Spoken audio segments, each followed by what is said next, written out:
Looking at pictures of our younger selves can be appalling and humbling, can't it? We know what this is. I think one of the benefits of actually having Facebook is the daily memories that pop up in your notifications. It's actually I think the reason I most enjoy having Facebook is getting to see some of those things from whether it's last year or just way long ago. I was in college when Facebook was invented. I remember putting it on and putting up that first picture, and every, once a year it comes around. I'm just like, oh my gosh, look at that guy. One of them recently was a group of memories that had a bunch of pictures of Holly and I, my wife, when we were very much younger, and it dawned on me, as it does when we see these things, how much I have changed. I say that specifically. She still looks the same. I looked like I was 16 years ago. It's like, geez, Holly's dating a younger guy, huh?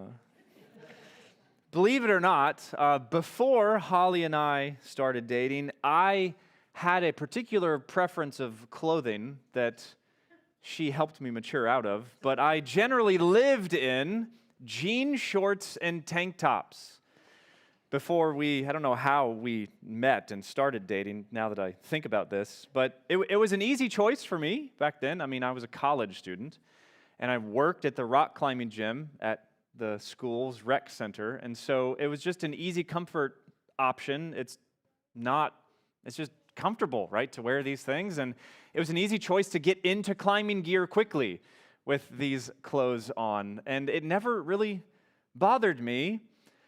As Holly and I were growing closer together and she got more comfortable with me, she asked me about this one time, and she was like, so, can I ask a question? Why is it always jean shorts and tank tops? And I had never really honestly given much thought to it, and I didn't really see it as a problem, even when she was talking to me about it, until the moment came where she showed me a picture of myself. The jean shorts were tighter than I thought they were. They were shorter than I thought they were. And they were a little bit more ragged, is a positive word to use. They looked like they could have fallen apart at any moment. And they used to be jeans. And so they'd start at the knees, and jean shorts do what jean shorts do. They fray. So what do? You cut them shorter. If those fray, you keep going, right? And all of a sudden I get a picture and I'm just like, ah!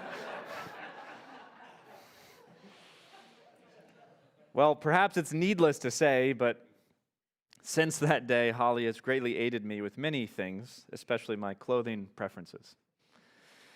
But think about Jacob. That's why I say this. Think about Jacob. We have been with the patriarch Jacob in these middle chapters of Genesis for literally his whole life. We have watched him from birth to present moment, and we've seen so much of him. He has been, and we've gotten used to seeing him for the majority of his life as who he is, the master deceiver. And praise God, after having come face to face with God in chapter 32, the great wrestling match, he is forever changed, and he becomes a different man. So though he is still Jacob, and though we can easily look back and see him as who he used to be, if he had Facebook memories, when we come to Genesis 33, we see a new Jacob. If I can put it like this, the jean shorts have been removed from this man. But because chapter 32 is such a pivotal moment, let me remind you of the two massive things we saw there. We first saw Jacob's fearful preparation, right? He had not seen Esau, older brother, in 20 years. And the last time he saw him, Esau was so furious that he was bent on killing his brother Jacob for stealing his blessing. So to save his life, Jacob ran away, left the promised land with only his staff, and ran off to Uncle Laban's house. Now, in chapter 32, that he was coming back into the promised land, he knows that he must deal with older brother. He must face Esau, and he doesn't know what to expect. Has his fury dissipated, or has it simmered and gotten hotter over the years? Will he bring war? We don't know. And so naturally, he, I think we could say, might hope for the best, but prepares for the worst. And so he puts all his family and his flocks in front of him as kind of a shield in all sorts of waves upon waves upon waves. So if Esau comes making war, Jacob, being behind them, can run away and save his life, even though some of his family might die. That was the first thing we saw in chapter 32. The second thing we saw is God's humbling preparation of Jacob. That's how God prepared Jacob for his re-entry into the promised land. I mean, Jacob had his own preparations, very fear-driven, based on older brother. But God had his own agenda too, and his own agenda changed things for Jacob, as it often does for us. God met him in the middle of the night and wrestled with him until dawn. And the result of the wrestling match was crystal clear. In the Lord, Jacob the deceiver met his match, and he received a new name and a new walk, limping the rest of his days. Proud Jacob became humbled Israel. In this moment, we said a lot of things, and practical applications from this moment just stream out of this, but God humbled him and knocked the swagger and the strut out of him. Now, after these two things, Jacob's fearful preparation, God's humbling preparation, chapter 32 just ends. And it brings us right up to the beginning of chapter 33, which is our text today, these 20 verses in chapter 33. So today, see first a humble preparation. Notice Jacob is not the same in verse 1 to 3. And Jacob lifted up his eyes and looked, and behold, Esau was coming, and 400 men with him. So he divided the children among Leah and Rachel and the two female servants. And he put the servants with their children in front, then Leah with her children, and Rachel and Joseph last of all. He himself went on before them, bowing himself to the ground 7 times until he came near to his brother. So picking up right where chapter 32 ends, chapter 33 verse 1 shows us that the long-anticipated moment has come. Jacob lifts his eyes, he sees Esau drawing near with 400 men and makes final preparations. But you see, these preparations are different. Did you notice that? Before, remember, his preparations were driven based on fear, not on faith that the Lord would take care of him, but fear for older, hairy brother coming to kill him. And all the family and all the flocks were put before him as a shield. Now, in 33, this first 3 verses of this chapter, his family and flocks are no longer a shield. He still divides up the family, but now he goes in front. We saw a selfishness in him back then, but now we see humility as he is the shield. If Esau comes to make war, because he still doesn't know what's going to happen, if Esau comes to make war, he's going to be the one to face the main attack of it, while his family can attempt to flee. Notice, though, there's still some favoritism present here. He divides them up.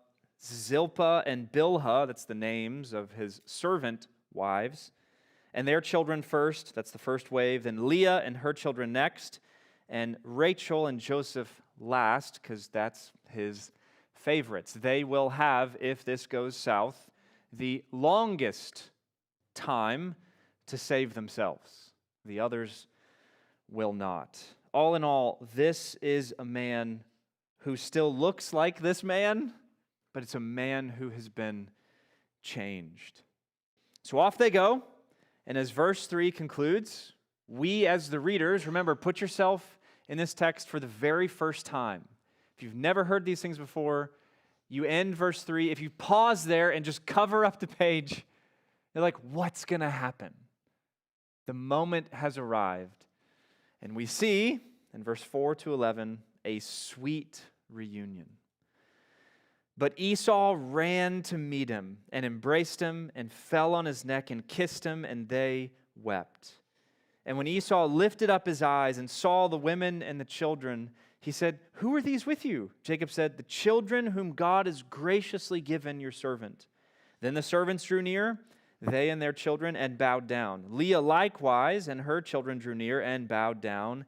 And last, Joseph and Rachel drew near, and they bowed down. Esau said, you can almost see him laughing, "What do you mean by all this company that I met?" Jacob answered, "To find favor in the sight of my Lord." But Esau said, "I have enough, my brother. Keep what you have for yourself." Jacob said, "No, please. If I have found favor in your sight, then accept my present from my hand. For I have seen your face, which is like seeing the face of God, and you have accepted me. Please accept my," notice, "blessing that is brought to you, because God has dealt graciously with me, and because I have enough." Thus he urged him, and he took it. How surprising and wonderful to see this. Jacob limping, remember, ahead of his family, probably the weakest member of his family at this point, but still fearful of Esau, only to meet a brother running, not to kill him, but to warmly welcome him. Verse 4 comes to us with a rapid-fire series of verbs. Did you see that? Esau ran, embraced, fell, kissed, wept. We're meant, I think, to see the rapid-fire succession of these words because the pace of the narrative leading up to this point has honestly been a few chapters in the making. It's been slow leading up to this point, and all of a sudden this point happens in one verse. It happens. So interesting how the pace perhaps teaches us what is important in this passage, what God has to teach us, the waiting that is necessary as the dreaded moment draws near, but then the dreaded moment comes and happens in one verse. In Hebrew, there's a play on words here. Earlier in chapter 32, when Jacob wrestled with God, the word wrestle is havak. Havak. Well, here in verse 4, the word embraced is shavak. Shavak. So you see the similarity here. Havak and shavak to the Hebrew reader. Remember, Israel is the original audience of this. They would have picked up on this, that in both of these wildly different contexts with different people present, almost the same exact word is used to describe physical contact. But how different was the contact? God's physical contact and wrestling with him was meant to humble him and to knock him back down to size. Well, Esau's physical contact was a warm embrace. So different, yet in the language, so similar. Well, Esau sees, in a sense, he lifts up his eyes and sees the great host that follows Jacob and asks him, "Who are all these people with you?" Remember, we might forget how this all looks from Esau's perspective because we've just been living through Jacob's eyes here in the narrative. Him, from his viewpoint, the last time he saw his brother, all he had was a staff. And now he's got multitudes of people. 11 children, 4 wives, tons of animals, 550 animals for a gift for him that went on before already, and then multiple servants to help take care of all these things. So naturally then he sees this and says, "Where did all of you come from?" And Jacob responds in the only way I think he can respond. He humbly confesses, "These are the children that God has graciously given to me." And then wave after wave of the family come near. And as he bowed 7 times, notice the word 7 meaning complete. It's a full humility in view that Jacob's trying to portray and display to older brother. The family then comes, bows in their waves, and Esau responds probably again with a kind of amazement and says, "What do you mean by all of this?" Jacob could have, but didn't, could have responded like this: "I was terrified of you because I thought you were going to kill me because remember I stole your blessing." He could have said that and that would have been honest. But notice that honesty and tact can go hand in hand while you're not lying. He still says the truth. He says, rather, all of this is to find favor in your sight. Both of those are true, and he chooses to go with that one, I think wisely, instead of reminding Esau of what he's done. Because Esau would not have quickly forgotten about what he has done. Well, this then is followed by a back and forth. There's a few back and forths here from this point on to the end in verse 20 between them, where it almost seems like the humility contest. I mean, maybe some of you had it on the way in today where one of you's holding the door and you just kind of had that frozen humility match. And who's going to go? No, you, after you, after you, after you, after you. One of you's got to be okay to be served by the other in the end, or someone else just walks in and you're like, "Oh, okay." This kind of has that same feel to it, the humility match. Esau says he has enough. Jacob pushes him to accept his many gifts. Esau pushes back. Jacob pushes again. Finally, Esau gives in and accepts the gifts. Last chapter, we saw it was present, the 550 animal gift. He said, "This is a present from me to you." Notice what he says now.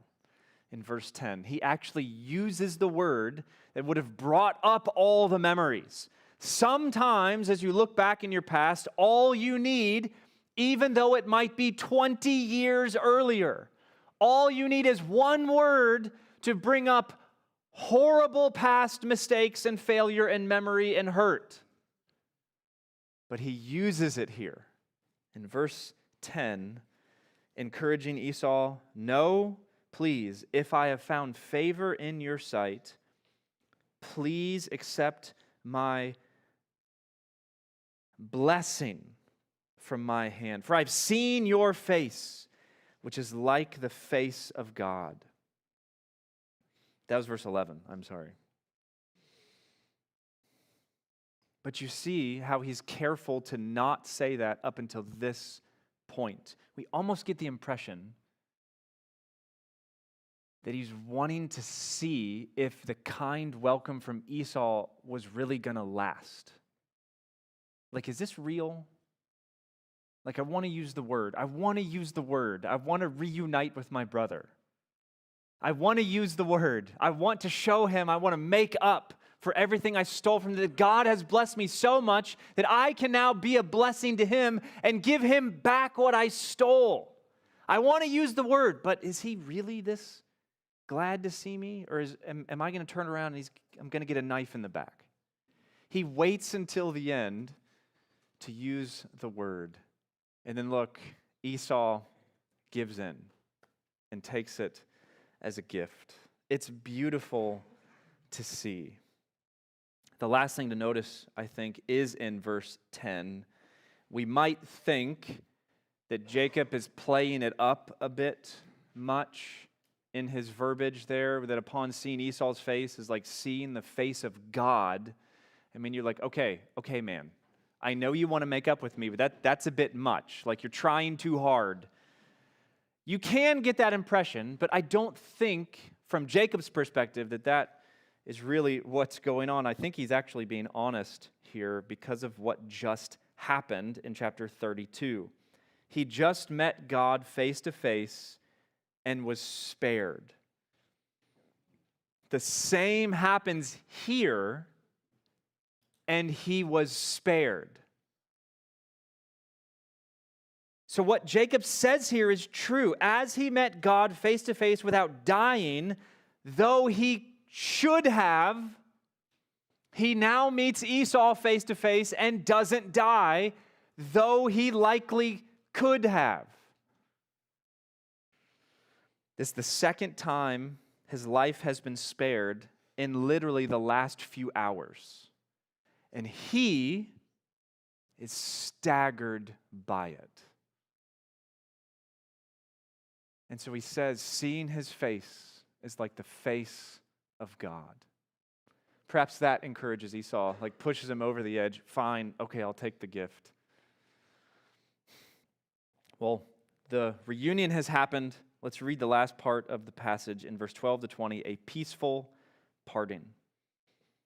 Then Esau said, "Let us journey on our way, and I will go ahead of you." But Jacob said to him, "My Lord knows that the children are frail, and that the nursing flocks and herds are a care to me.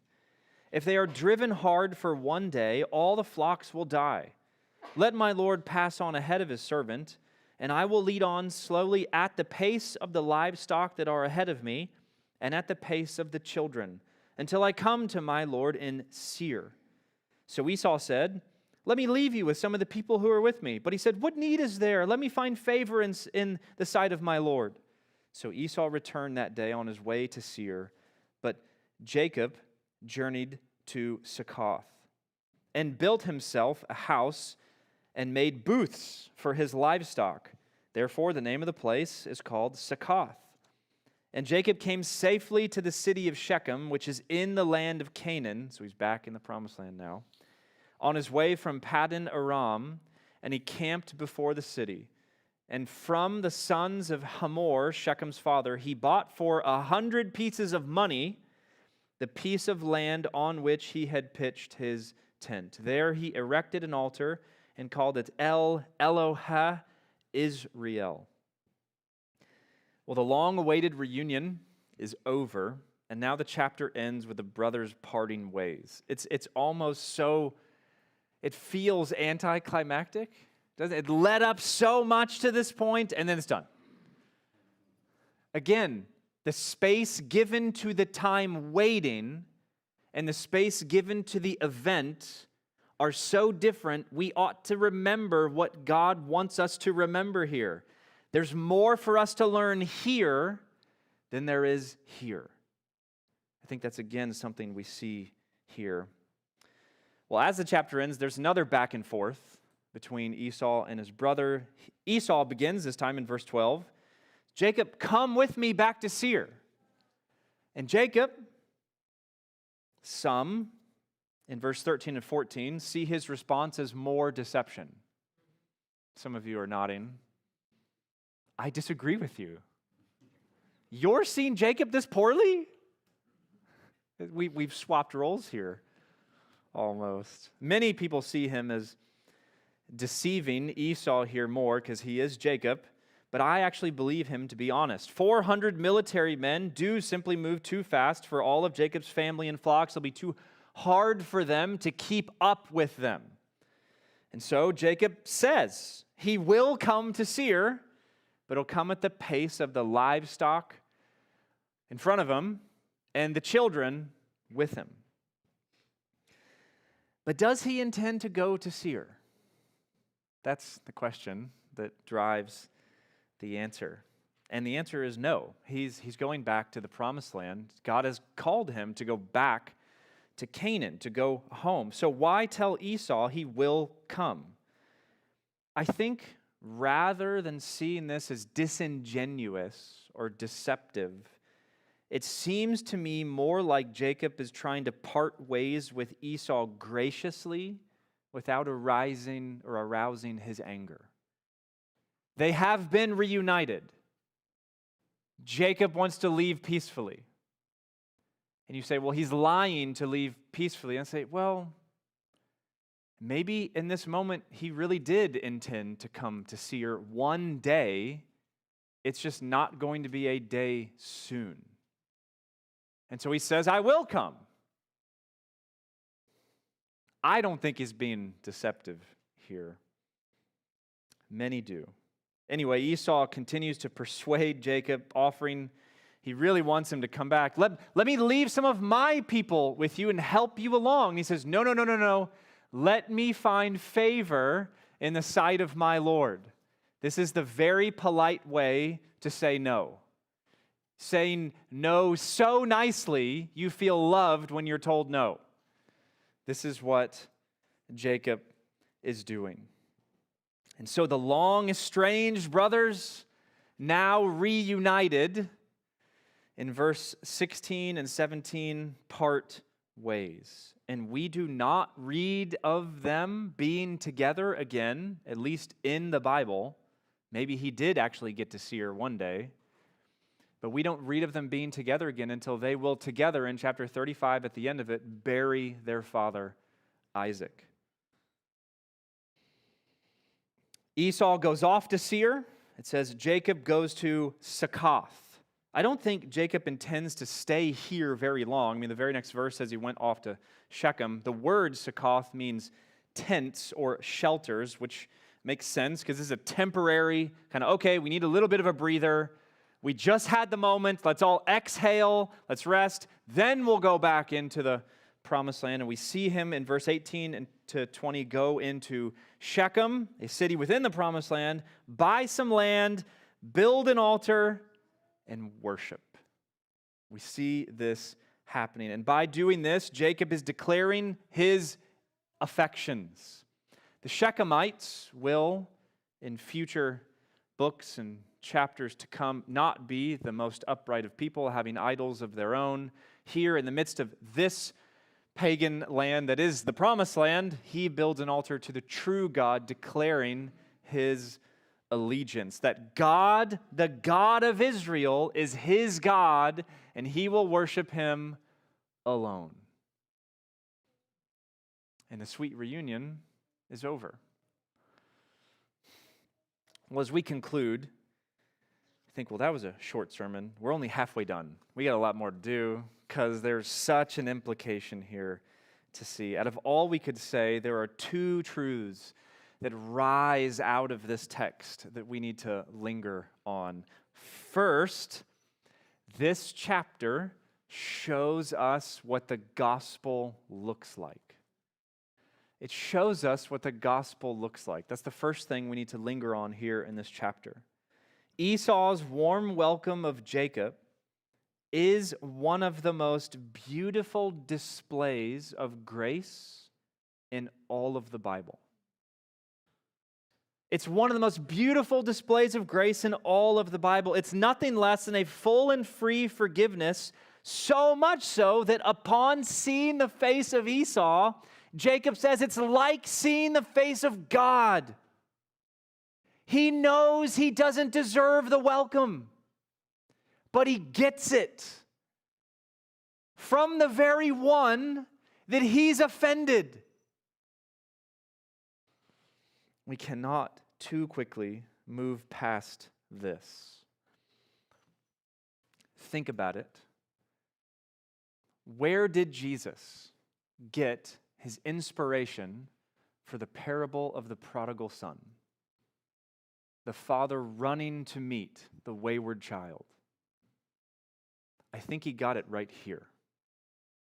Remember, parables are made-up stories to teach a grand lesson, to hide, curious, certain things from some people and to reveal certain things to other people. That's what Jesus says in Matthew 13, why the parables exist. I think Jesus gets the inspiration for the great gospel story we know and love in Luke 15 right here in the verses of Genesis 33. So perhaps if you're thinking like, who in their right mind would ever, when they say, where in the Bible, you ask any Christian, where in the Bible do we see God's gospel just summarized so wonderfully. Perhaps we think Romans chapter 8, Romans 3. We just go to Romans, right? Maybe Galatians 2 or things like this. Maybe we go to 2 Corinthians 5. Who in their right mind is going to Genesis 33? Maybe we'd even say Luke 15 in those three parables that the lost, coin, sheep, son, I believe it is, right? Who would go to Genesis 33? Well, Jesus did. Jesus did. So perhaps it's been a minute since you've read Luke 15 and this parable of the prodigal son. So I'll just summarize. A man had two sons. The older son was the rule follower, which is what firstborns do. I think that's true in our family, while the younger son did his own thing. The younger son impatiently decides it's time for him to just be his own man. Dad technically needs to die, so I get his inheritance, so I'll just go ahead and ask for it. Dad, you're dead to me. Give me your money. Give me my portion of your estate. And the father gives it. Perhaps modern-day parenting books, even ones we would like, would be like, shame on him for enabling such a child. But he gives it and leaves and squandered everything in sensual escapades. But after it all ran out, he realizes his mistake. The moment, I believe, he's in the pig pen and eating the pig's food, he realizes his mistake, decides to go home, and he even creates on the way home this whole speech that he has rehearsed to give to Dad so that he can try to, talk his way back into the house because he thinks he's going to have to do that. But as soon as his father saw him off in the distance, undignified, he ran and embraced him and rejoiced in his son who was lost and who is now found, and threw a party for him, invited all the town. My son is home, to the great dismay of the older son. You think you got family issues? The parable in Luke 15 is indeed a great gospel moment. It shows us what God is like. It's such a simple phrase, but one we don't ask. What do you think God is like? Your answer will tell everything about you. What do you think God is like? Is he generally frustrated with you for your lack of commitment and obedience? Disappointed. Does that word come to mind? Or is it like this? The word prodigal, we generally apply to the son who goes off and does liberality and living and things like this. But I think the word prodigal could more rightly be applied to the father. Because defined, as Webster will say in his dictionary, is liberal giving. He lavishly, in prodigality, gives everything back to his son that has squandered his whole inheritance. This is what God is like. He's like the Father, who in a rapid succession of verbs welcomes wayward and weary sinners home. It shows us his great love for the lost, his great joy in those who come home to him. We have seen the exact same thing in this chapter, in Genesis 33. Jacob was right to fear Esau. He had truly wronged him in many ways throughout their lives, and Esau was just to feel such anger toward Jacob. Yet Jacob received what he didn't deserve. He received welcome when he should have received hostility and wrath. And that's when we see the glory of the gospel. In all our fear and worry over being rejected by God for our many sins, how great is it to see the Father undignified running toward his Son, to see such a welcome and to see such a feast enjoyed. If you've never come to Jesus before, this is your moment to do so. Luke 15 brings all that up. If you've never come to Christ before, if the gospel has always been, oh, that's for those churchy people, those weird people who gather on Sunday mornings while all of us sleep in and enjoy and go to Cracker Barrel or something, that's for the weird people. It's not for me. This is for everyone. If you've never come to Jesus before, this may it be the push to get you to come. God is not like what you think he is. God is like this Father who welcomes everyone who comes home to him. And he'll throw a party for you. If you have come to Jesus, perhaps you've forgotten how great the love of God really is. That as we sang earlier, the Father's love is a strong and mighty fortress. The warm welcome of God in the gospel changes us. May it continue to change us more and more. That's the first thing we see. We need to linger on in Genesis 33. This chapter shows us what the gospel looks like and what the gospel does to us. But there's another thing we need to see. Second, this shows us what the gospel creates. Or to put it in other terms, this chapter shows us what gospel culture looks like. Have you ever heard that phrase before? Gospel culture?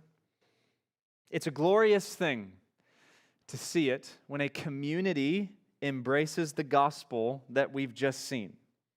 It's a glorious thing to see it when a whole community, a whole congregation together, and even Christians in a whole city and all around the world embrace the gospel that we've just seen and enjoyed. But it's not enough for a church to just embrace the gospel. We must live out the gospel too. Our faith is not just about believing the right things. There's an orthodoxy to demons. Judas heard all of Jesus' sermons, and he knew the right things. It's not just about our faith believing the right things. It's a path to follow. It's a life to be lived. You see, once we're struck with the beauty of God, the beauty of the Lord Jesus in the gospel, we ought to then, therefore, it's natural for us to long for the beauty of Christ to shape every aspect of our life. Personally, and for the beauty of Christ to shape every aspect of our life congregationally, corporately, communally. Not just the content of our teaching, not just the soundness of our doctrine, but we want the gospel to shape the quality and the flavor of our relationships here. Romans 15:7 is true. Welcome one another as Christ has welcomed you to the glory of God. Welcome one another as Christ has welcomed you to the glory of God. Churches that believe the right things are great churches. Churches that believe the right things are great churches, but churches that believe the right things and are changed by those things such that the culture of those churches transforms, those are the churches that make a difference in the world. Or in other words, churches that warmly welcome weary sinners are churches that make the welcome of Jesus a felt reality in this fallen world.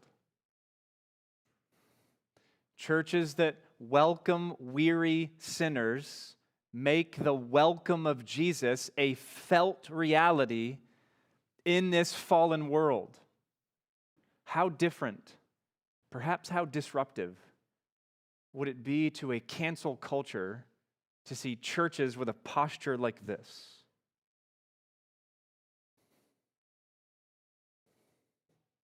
So it's not just gospel doctrine alone that we're called to. We're called to gospel doctrine, creating gospel culture.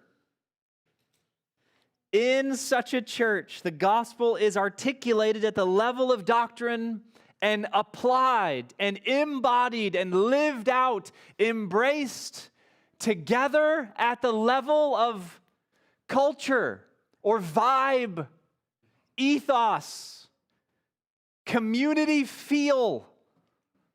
It's all those subtle things that make a church a wonderful place to be. We can't quite put our finger on it. You can't quite point to ethos or vibe, but you can feel the vibe. And this would be a vibe that would be so compelling if it were embraced. Without gospel doctrine, a church's kind culture will have its feet planted firmly in midair. It'll just feel kind and nice.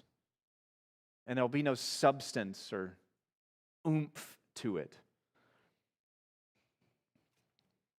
But a church without gospel culture that has the doctrine will feel stern and pharisaical. It'll feel like the older brother. It'll feel like he's the pastor of that church. I would want to go to the younger brother's church all day long, not the older brother's. That's the kind of vibe and the culture that we ought to be about in every church, in every city. Not just Sunrise, but all these churches. This is the kind of faithfulness that our world needs to see. That's where my sermon ends on paper, but here's another thought for you. This particularly hits home with us in our Reformed community. We are all about the Reformation, rightly so, right? We just, 100 of us just gathered together this past Tuesday night after trick-or-treating to celebrate, right, Martin Luther and the nail that changed the world, or the hammer that was heard round the world, if you want to say, the mallet, the monk in the mallet. And we loved that night. It was so fun doing trivia and watching Brad teach the kids and doing the crosswords and seeing Scott and his funny Pope hat that he has still right there, down there. But if there's something that I think we can learn from the past 20 years in Reformed communities, is we really love doctrine and we really don't care about culture.